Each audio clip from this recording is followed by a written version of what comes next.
سيدة مناج، اليوم نريد أن نفهم أكثر تفاصيل حول قضية اللاعب أشرف حكيمي التي طرأت في هذه الأيام. لماذا يقول مقربون بأن حكيمي تم خداعه وأن مسألة الاغتصاب كانت مدبرة؟ كيف؟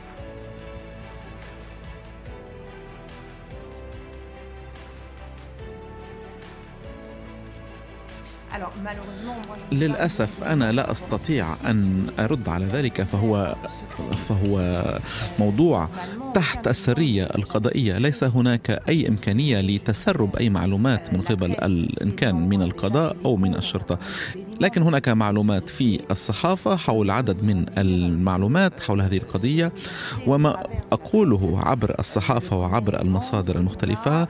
هناك المعلومة الأول، وهو أن هناك سيدة أتت إلى مركز الشرطة ليس لتقديم شكوى ضد حكيمي، ولكن للإعلان عن تعرضها للاغتصاب.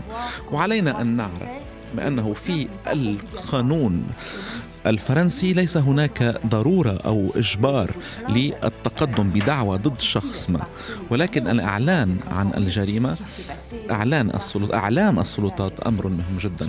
أن نقول للسلطات بأن شيئا ما خطأ حصل، وليس هناك ضرورة لتقديم دعوى ضد شخص.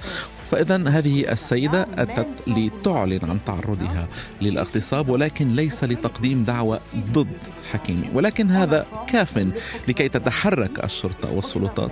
والمدعي العام للجمهورية تقدم وقام بالتحقيق، وكلف قاضي تحقيق بأن يكون هناك تحقيق لمواجهة أشرف حكيمي ولمتابعته وملاحقته. ونحن في إطار قضية جرمية جزائية، وهناك بحسب القانون مهلة 18 شهرا أعطيت لقاضي التحقيق للاستماع السيد حكيمي، ولكن للسيدة المتقدمة بالشكوى أو بالإخبار، ولكن أيضا الاستماع للشهود وللخبراء الذين سيقدمون نظرتهم لما حصل لها جسديا ونفسيا. ولكن هناك أيضا بأنه، وهذه معلومات متداولة في الشرطة، هو أنها أتت إلى حكيمي عبر سيارة تاكسي أو أوبر، وبالتالي يجب الوصول إلى هذا السائق وأن نعرف فعلا ماذا حصل في تلك الليلة. هناك الكثير من المعطيات التي يجب أن يتم التحقيق بها، وآمل بأن تسمح كل هذه الأمور لقاضي التحقيق بالوصول إلى معطيات واضحة، وبما إذا كان هناك فعلا كما يقول السيد حكيمي خدعة، أم أن هناك جريمة أو شيء ما حصل، وما إذا كان ذلك الشيء يعاقب بموجب القانون، أم إذا كانت هذه العلاقة. طب سيدة مريون، متر ماريو. طيب سيدة مريون، هل فعلا الشابة التي وجهت تهمة الاغتصاب لأشرف حكيمي رفضت إجراء أي فحص طبي أو نفسي؟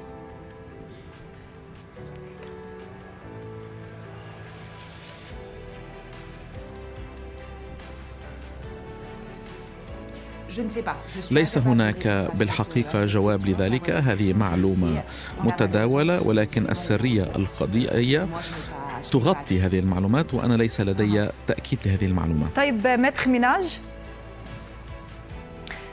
مناج، نريد أن نفهم أيضا فيما يتعلق بالقانون الفرنسي كيف يعرف الاغتصاب.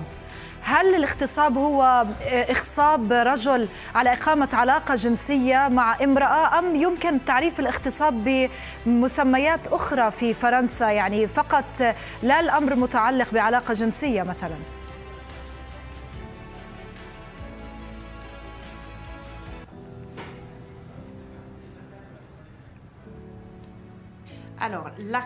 إن الفقرة القضائية التي تتحدث أو القانونية التي تتحدث عن الاغتصاب واضحة. الاغتصاب هو كل عملية جنسية كاملة بالإكراه، بالعنف، بالمفاجأة،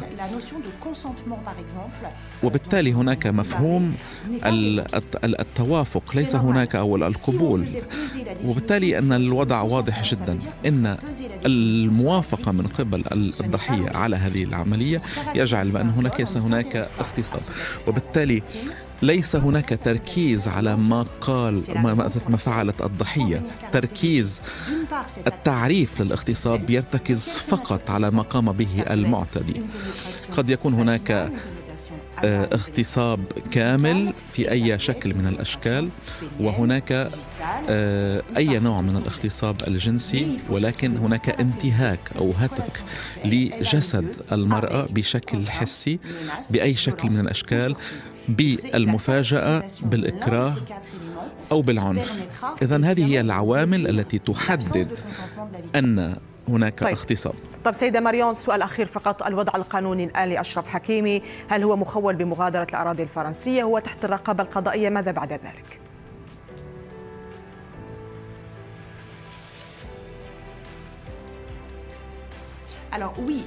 إن السيد حكيمي وضع تحت مراقبة قضائية، وبالتالي إن العدالة أو القضاء تطلب من السيد حكيمي بأن يعلن عن مكان تواجده، ولكنه حر تماما بالتحرك وبالذهاب إلى حيث يشاء.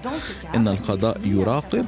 هناك عدد من المواضيع أو الإجراءات المفروضة على السيد حكيمي، ولكن الأهم هو أن لا يكون هناك علاقة أو تواجد لحكيمي مع هذه السيدة، ولكن ليس هناك قرار من القانون أو من القاضي التحقيق بأن يغادر أو أن يبقى في فرنسا. هو حر بالتحرك بما لا يؤثر على حياته المهنية. يستطيع السيد حكيمي أن يتابع حياته المهنية بشكل كامل، عمله الرياضي، وأن يغادر أو يعود أو يعمل ما يريد. ماتر ميناج، شكرا جزيلا لك على هذه المداخلة من باريس، المحامية ماريون ميناج.